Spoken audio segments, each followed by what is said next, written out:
Hey everybody, it's Lo and welcome back to my channel, Love Without Limits. In this video, I'm going to share 5 simple tips on how to improve your gut health. So if you want to see that, then just keep watching.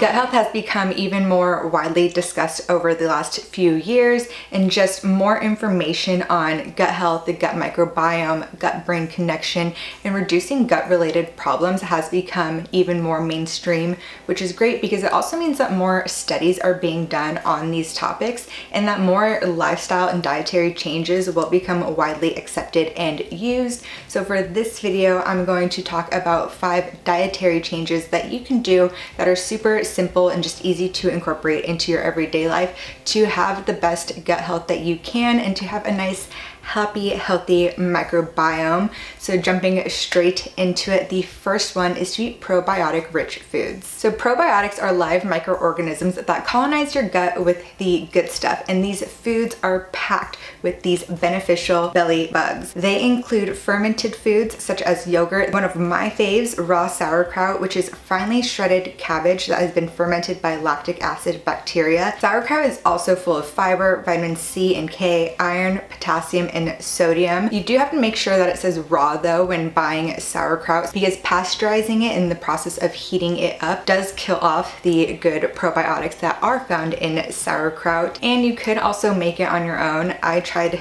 doing that once before, but it just became messy, smelly cabbage. So the easiest way to do it is to buy it, and if you are buying it, buy it raw. Kimchi is basically the Korean version of sauerkraut, as well as anything pickled, and this isn't just pickles. It can be pickled carrots, radish, peppers. You can really pickle anything. Also just easier to buy it pre-pickled. But what makes a pickle is the fermentation process, allowing all of that good bacteria to flourish and give it its delicious pickly flavor. And one product that many of us instantly think of when it comes to eating probiotic rich foods is kombucha. So kombucha is just yeast and bacteria fermented tea, which does have a lot of probiotics in it, but just being careful if kombucha is the route you want to go to get some probiotics in, to just check the label and making sure that it's also not filled with sugar. Once you start adding in the sugar, it kind of takes away all of the good benefits from kombucha, so just being mindful of that, and that kombucha, especially when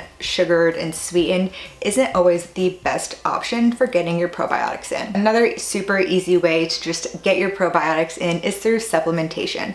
So if you've been following me for a while, you know that for years I've been a huge fan of Seed's Daily Symbiotic, their DS-01. I've been taking it for a very, very long time and don't plan on stopping anytime soon. And what's great about Seed's Daily Symbiotic is that it is a symbiotic, which means that it's a probiotic and prebiotic all in one. It makes it all the way down throughout your entire gut. That way your whole gut and your whole digestion gets the benefits of this daily symbiotic. Plus it's shelf stable, which one thing that when I was trying out other probiotics that one were just probiotics, but they always needed to be kept in the refrigerator, which then I would forget about them, or I would feel weird about traveling with them or taking them out of the refrigerator. And then one thing that I also started to think of is if your body's like 98 degrees, but this needs to be in a refrigerator, how is it making it all the way down through your gut? So 2 things I love about Seed is that it is shelf stable, super easy to travel with, and it makes it all the way through your gut, and it actually works. If it didn't work,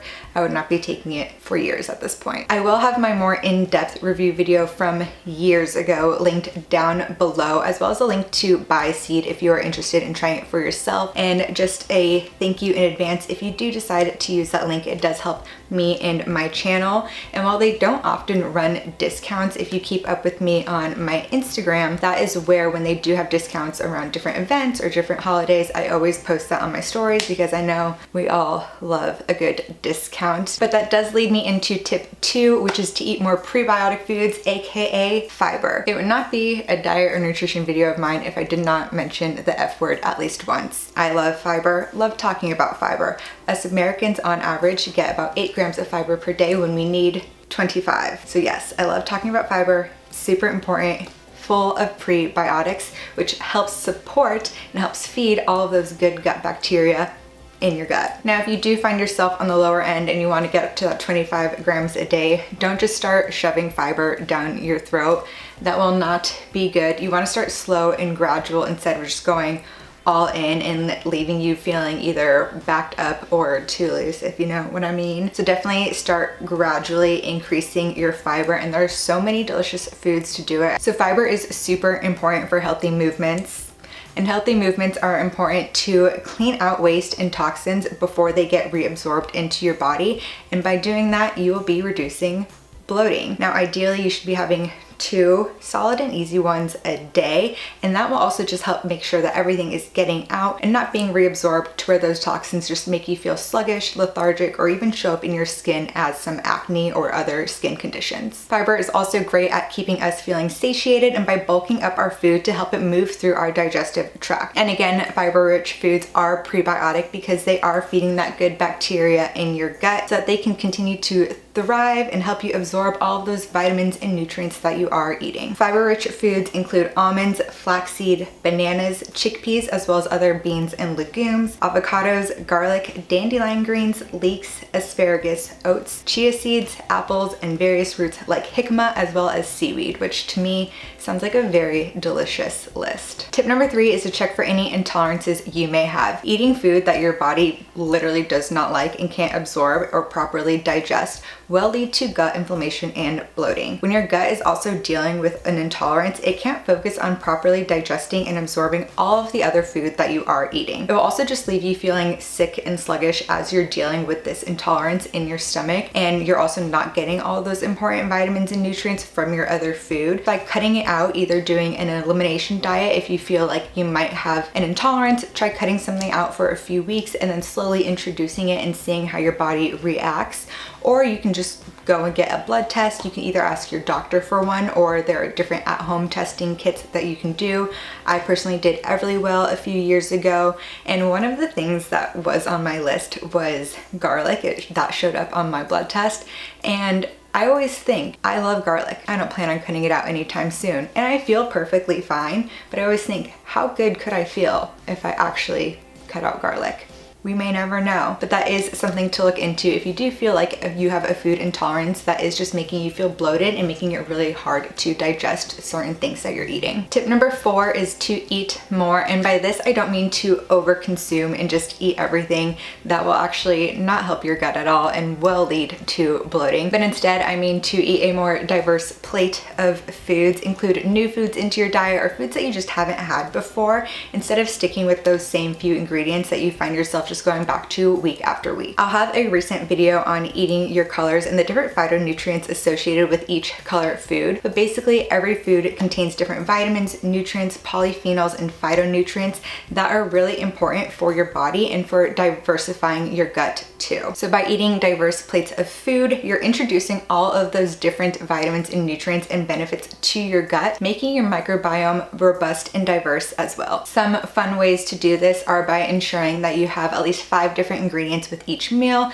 including different toppings or herbs or spices, or by just trying to get at least 20 to 30 different ingredients in each week. I know sometimes your meals on different days start to look the same, especially they start repeating different ingredients, but by trying to think over your course of a week, if you can at least get 20 to 30 different ingredients in, or also just trying something new. For me personally, the other week I got dandelion greens in my Imperfect Foods box. I've never had them before, but they were just a few dollars when I was creating my Imperfect Foods box. So I just threw those in there and figured I would give them a shot. They were super bitter and they came really big, I think bigger than typical dandelion greens do, which is probably why they were there for Imperfect. But I chopped some of them up, mixed them in with arugula when I would have my arugula salads, and then as they started to wilt, instead of tossing them, I just roasted them on the stove with some broccolini as a side. That's something I've never had before and got to experience and got to introduce my gut to as well. And lastly, tip 5 is to chew slowly and enjoy your meal. And this is